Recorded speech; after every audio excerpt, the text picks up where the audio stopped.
Llevaba semanas revisando mentalmente la lista, de lo imprescindible el adaptador de corriente, el certificado de vacunación, los datos del contacto en Mérida, la carta de Laureano. Todo estaba ya en su sitio, alineado con precisión sobre la colcha de flores marchitas que cubría mi cama en Toledo. El vuelo salía a las 6:15 de la mañana. Solo me faltaba cerrar la maleta y dormir un par de horas. Pero entonces, a las 11 en punto, algo se rompió en la quietud. Un zumbido agudo metálico irrumpió desde el salón. Me levanté de golpe. Ese sonido no era nuevo. Lo reconocí al instante como se reconoce el crujido de un hueso propio. Crucé el pasillo descalza. Allí estaba, Nadia, mi hija, inclinada sobre la trituradora de papel, con las mangas arremangadas y una sonrisa torcida. Sostenía en alto unas tiras largas color burdeos que flotaban entre sus dedos como serpentinas húmedas. Las letras aún visibles, pasaporte español. Mi fotografía desgarrada en tiras verticales. ¿De verdad pensabas que te íbamos a dejar largarte a Venezuela así como así dijo? Y luego, con esa voz educada que usaba para humillar, alimañas con alas, mamá. Te lo dije 1000 veces. Hay cosas que simplemente no pegan. En el sofá, su suegra Consuelo ni levantó la vista del móvil. Tu lugar está aquí, limpiando el suelo, no viendo el mundo.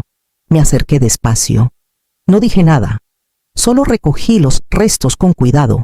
Los pliegues del pasaporte parecían ahora las costillas rotas de un pájaro. Qué rápida te has rendido, añadió Nadia con sorna. Esperaba más llanto, más drama. No lloré, ni supliqué. Me limité a mirar a las dos mujeres que tanto habían hablado de dignidad mientras me trataban como un mueble antiguo. Luego caminé de vuelta a mi cuarto con los restos en la mano. Cerré la puerta con suavidad, abrí el armario y por primera vez en años me permití sonreír. Ya era hora de desempolvar lo que siempre guardé por si algún día decidía volar. Esperé sentada en el borde de la cama hasta que la casa volvió a hundirse en su silencio habitual. Las risas burlonas de Nadia, los suspiros fingidos de Consuelo, incluso el murmullo de la trituradora, se desvanecieron como humo. A las 2 de la madrugada, la oscuridad era total, y yo ya no sentía rabia. Solo una certeza antigua firme que se estiraba en mi pecho como un músculo que había estado dormido. Me arrodillé junto al canapé y deslicé la mano debajo hasta sentir el borde metálico del pestillo. Lo abrí con precisión. Allí, entre sábanas viejas y una caja con mis libros universitarios, reposaba mi verdadero equipaje. La maleta gris que había preparado 6 meses antes, el pasaporte venezolano que me llegó por correo certificado con acuse de recibo. Todo ordenado, numerado a prueba de hijas destructoras. No era la primera vez que me arrebataban algo. Lo supe la tarde en que encontré la carta quemada en el fondo del cubo de basura del patio, una beca para dar clases en Buenos Aires, cuando yo aún tenía entusiasmo en las manos.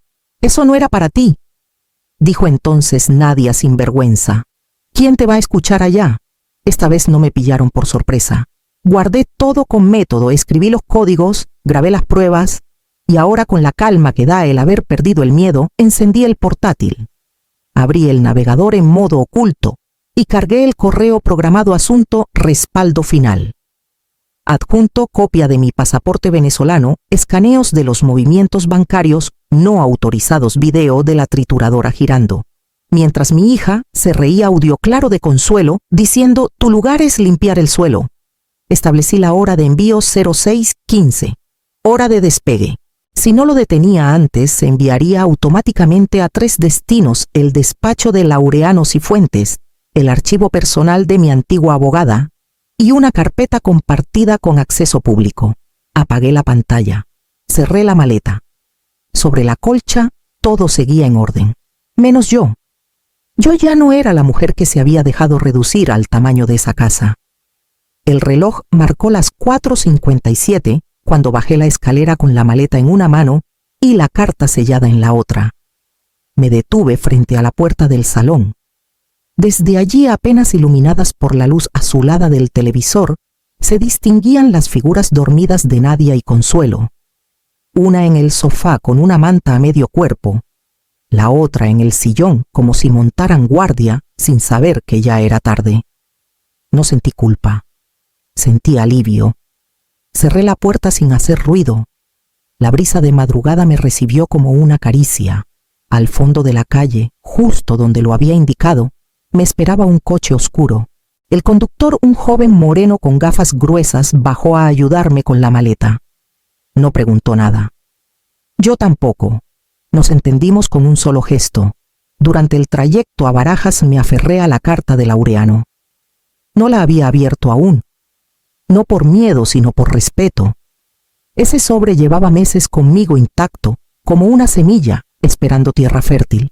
Él me había escrito cuando supo que había solicitado la nacionalidad venezolana.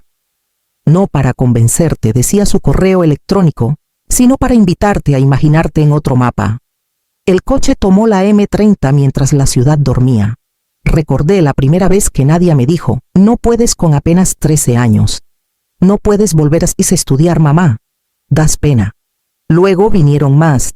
No puedes mudarte sola, no puedes trabajar con tu edad, no puedes opinar sobre mi casa, y tantas otras. Me lo repitieron hasta que lo creí, pero ya no. A las 5:42 llegamos al aeropuerto. El check-in fue rápido. En la sala de embarque abrí finalmente la carta. Letras a mano, trazo firme. Querida Florencia, esta casa tiene un patio que pide poesía y una biblioteca que necesita una voz como la tuya. Si aún tienes alas, vente. A las 6:02, cuando el avión despegó, cerré los ojos y sentí por primera vez que no me estaba escapando de nada. Me estaba acercando a mí. Laureano me esperaba en el pequeño aeropuerto del Vigía, con una rosa blanca en la mano y los ojos húmedos. No hacía falta más. Nos abrazamos como dos personas que no se han escrito todo lo que debieron, pero aún están a tiempo. El trayecto hasta Mérida fue corto entre montañas que parecían dormidas bajo un cielo tibio. En silencio, miré los tejados, las bugambilias, los balcones con ropa colgada y esa sensación leve de que algo estaba por comenzar. Cuando llegamos a la casa supe que era allí. Paredes altas, ventanas de madera, un patio central con fuente y al fondo una biblioteca con olor a papel viejo y café recién colado. No la reformamos del todo, dijo Laureano con tono cómplice. La casa pidió quedarse antigua. Solo limpiamos el polvo y abrimos las puertas. Coloqué mi maleta junto a un sillón de cuero gastado. En la mesa de centro había una carpeta. Laureano la tomó y me la ofreció. Quería enseñarte esto en persona. Dentro había una fotocopia envejecida, programa de becas iberoamericanas. Profesora seleccionada Florencia Arriaga. Mi nombre estaba ahí. La fecha, julio de 2008. El lugar de destino, Buenos Aires. La carta volvió a mí, explicó. El sobre venía abierto, firmado como rechazada por la destinataria. Nunca entendí por qué. Yo sí. Recordé a Nadia recogiendo el correo diciendo que solo eran papeles de propaganda. Recordé su mirada cuando le hablé de mis planes de ir a Argentina, la misma que tuvo anoche frente a la trituradora. No importa, susurré. Ya estoy aquí. Laureano me mostró un dossier. El Ministerio de Cultura le había aprobado un fondo para recuperar relatos orales de mujeres mayores que nunca fueron escuchadas. Quiero que coordines el proyecto. No como favor, Florencia. Como quien da voz a quienes siempre la usaron en silencio. Puse la mano sobre la carpeta. A veces no es el destino lo que cambia. Es una misma cuando por fin decide andar sin permiso. Las mañanas en la casa de Mérida empezaron a tener un ritmo propio. Me levantaba temprano, abría las ventanas del patio, preparaba café con clavo y escribía. Historias sencillas, sin adornos, mujeres que criaron solas, que cerraron su boca por décadas, que aprendieron a sobrevivir sin rastro. Algunas eran ficciones, otras eran retazos de mí. El proyecto con Laureano tomaba forma. Jóvenes de institutos públicos venían cada semana a la biblioteca a grabar testimonios, digitalizar cuadernos, transcribir cartas. Y yo los guiaba con paciencia como cuando enseñaba en Toledo antes de que me obligaran a renunciar para dedicarme a la familia. Un día entre los estudiantes llegó una joven con una cámara colgada al cuello y una mirada clara. Se llamaba Iliana. No hablaba mucho, observaba. Al terminar una sesión se me acercó. Profesora, puedo grabarle una entrevista solo para archivo. No va a circular, pero su historia también importa. Dudé un segundo, no por miedo sino por respeto a las palabras. Asentí. Hablé sin dar nombres. Solo conté cómo el silencio puede pesar más que el insulto. Cómo a veces una mujer pasa media vida pidiendo permiso para respirar. Iliana no interrumpió, solo escuchó. Cuando apagó la cámara sacó un sobre y me lo entregó. Por si alguna vez quiere contar más. Lo guardé en uno de mis libros sin abrirlo. Esa noche soñé con un cuaderno de tapas suaves que se deshacía al viento. Las hojas volaban por encima de un mar turquesa y yo caminaba por la orilla sin recogerlas. Solo miraba cómo se iban. Al día siguiente, escribí una historia nueva. No hablaba de Nadia ni de Consuelo. Hablaba de una mujer sin nombre que al ver su pasaporte destruido, decidió construir su propio mapa. Una mujer que entendió que algunas alas no se ven, pero cortan más profundo cuando intentan detenerlas. Antes de dormir dejé el sobre de Iliana sobre la mesa de noche. No lo abrí. Aún no. Pero algo me decía que ese archivo iba a respirar por sí solo. La alerta llegó una mañana cualquiera, mientras revisaba la conexión de los jóvenes que transcribían audios en la biblioteca. Un correo corto del banco actividad inusual detectada. Al principio pensé que era un error, un intento de phishing más. Pero el remitente era legítimo. Entré a mi cuenta. La pantalla mostró varios cargos recientes: pagos de alquiler, mensualidades de un coworking en Albacete, compras en tiendas que no reconozco. Todos a nombre de Geray Villalón. Su nombre completo aparecía como beneficiario en al menos 3 transferencias mensuales. No sentí rabia. Sentí algo más fino, como una línea que termina de dibujarse después de años en borrador. Revisé el historial. Los movimientos no eran nuevos. Llevaban ocurriendo desde hacía más de 4 años. Cantidades pequeñas, casi imperceptibles, 50 euros aquí, 100 allá, pagos fraccionados. Lo suficiente para no levantar sospechas si una estuviera distraída. Busqué en mis correos, en mis documentos fiscales, en las antiguas libretas. Recordé cuando Nadia me convenció de vincular su número a la cuenta por si pasaba algo. Yo, ingenua, creí que se refería a una emergencia médica. Nunca pensé que ese algo fuera mi saldo escurriéndose a su conveniencia. Abrí una carpeta nueva, le puse por nombre, por si preguntan, y comencé a imprimir. Extractos, capturas, correos, notas de voz antiguas. No para denunciar. Aún no. Solo para tener memoria. A veces la dignidad también se defiende desde el orden. No dije nada a Laureano, ni a Iliana, ni a los chicos. Aquello era mío. No por orgullo, sino porque no quería ensuciar esta vida nueva con la podredumbre de la anterior. Lo que me habían quitado ya no me pesaba. Lo que me estaba construyendo, eso sí era sagrado. Guardé la carpeta en el fondo del armario de la biblioteca, entre cajas etiquetadas de mujeres anónimas que habían escrito cartas sin destinatario. Luego encendí el ventilador, abrí las ventanas y volví a la mesa de trabajo. Afuera alguien preguntaba por mí. Una periodista. Decía que había visto un video, que quería escuchar más. No supe del video hasta 2 días después. Iliana no me avisó. No por descuido, sino porque creyó con razón que mi voz merecía aire. Subió un fragmento de la entrevista, apenas 1 minuto. Una frase mía sobre el castigo del silencio y cómo duele más que el grito. Sin nombres, sin fechas. Solo una mujer, un plano fijo y una frase clara. A veces te entierran en vida sin tocarte, solo dejándote de ver. En menos de 48 horas el clip tenía decenas de miles de reproducciones. Gente compartiéndolo con comentarios como: mi madre vivió esto, mi abuela también, yo soy esta mujer. No mencionaban a Florencia Arriaga. Pero el eco no necesitó apellido. Me enteré por una joven que vino a la biblioteca con los ojos brillantes. Me mostró el video en su móvil. Yo lo vi completo sin pestañear. No me reconocí como víctima. Me reconocí como espejo. Esa noche en mi móvil, el que usaba solo para emergencias, empezó a vibrar.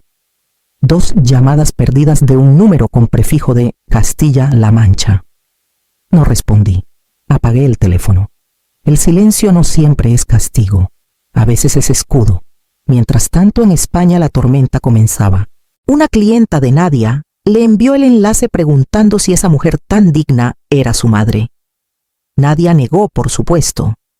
Pero una antigua foto familiar subida hace años por Yeray apareció en los comentarios. La gente ató cabos. Compararon rostros. Alguien escribió, si no fuera ella, no se pondrían así. Me lo contó una exalumna que aún me seguía desde la distancia. Me dijo que Consuelo gritó por teléfono en plena cafetería que Yeray se levantó y se fue. Que Nadia dijo que me demandaría si no desmentía. Yo no respondí. Me limité a servir café en la biblioteca. A veces el eco no necesita gritar para retumbar. A veces basta con haberlo dicho una sola vez. Bien. Esa tarde Iliana volvió con una propuesta nueva. No solo un clip, un documental. Y en su voz no había prisa. Había respeto y algo más parecido a una pregunta que a una invitación. Iliana llegó al día siguiente con una carpeta bajo el brazo y una mirada firme. Me pidió permiso para entrar y me ofreció un café que ella misma preparó. No dijo nada al principio. Solo se sentó frente a mí y esperó a que yo hablara. ¿Ha sido mucho ruido?, pregunté por fin. El justo, el necesario, respondió. Me explicó que una pequeña productora había visto el video y le había propuesto convertirlo en un documental. Lo querían llamar Las que no regresan. Historias de mujeres que en vez de volver a casa después de ser anuladas decidieron fundar otra vida. Con otras reglas, con otra dignidad. No dije que sí de inmediato. Le pedí tiempo. Me lo dio sin presión. Me dejó una copia del proyecto sobre la mesa y se marchó con respeto. Esa noche, mientras terminaba de editar un testimonio sobre mujeres que criaron solas durante los años 80, recibí una nota de voz de Consuelo. Dura, cortante. Me acusaba de traidora, de exagerada, de ensuciar la imagen de la familia. Usó la palabra desagradecida 2 veces. Terminó con una amenaza. Si no frenas esto, Florencia, vamos a tomar medidas. Después llegó un mensaje de Nadia. Corto. Frío. Borra todo o enfrentarás consecuencias legales. No me tembló la mano. Abrí el correo, redacté 3 palabras. Presión no es perdón. Adjunté el archivo. Por si preguntan, .pdf, los movimientos bancarios, los registros de pagos a nombre de Yeray, las transferencias no autorizadas desde mi cuenta durante años. Añadí una línea más. También sé guardar pruebas, pero aún no he empezado a usarlas. Silencio. Ni una respuesta. Me acosté temprano esa noche, dormí sin sobresaltos. Por la mañana Iliana volvió para saber mi decisión. Le dije que sí, que podía contar mi historia, sin filtros, sin adornos, sin nombres si no hacían falta, pero con toda la verdad. Ella asintió. Será la historia de muchas.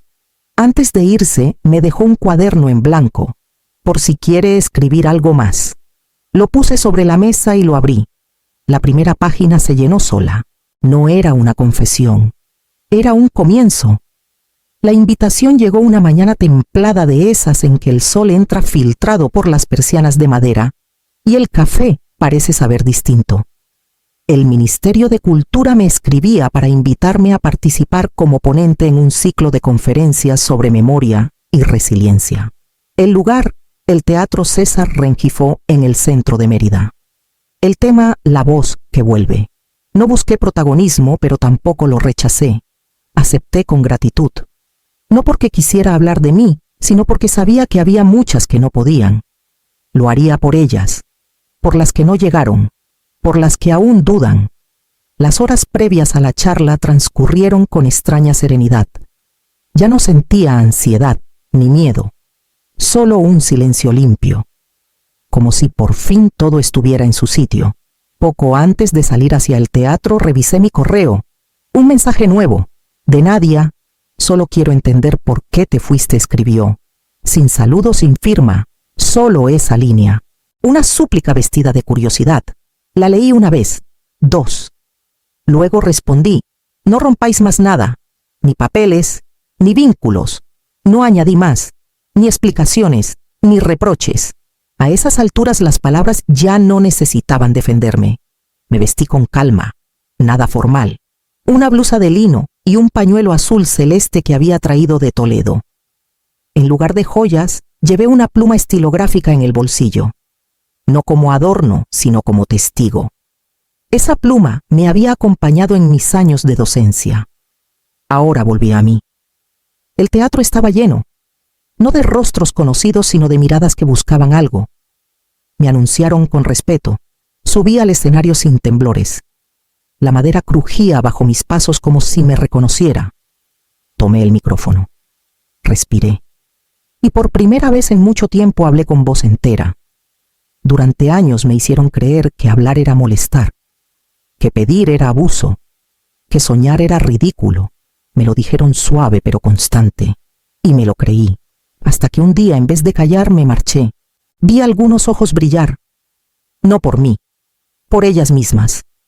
No fui valiente, fui tarde, pero fui.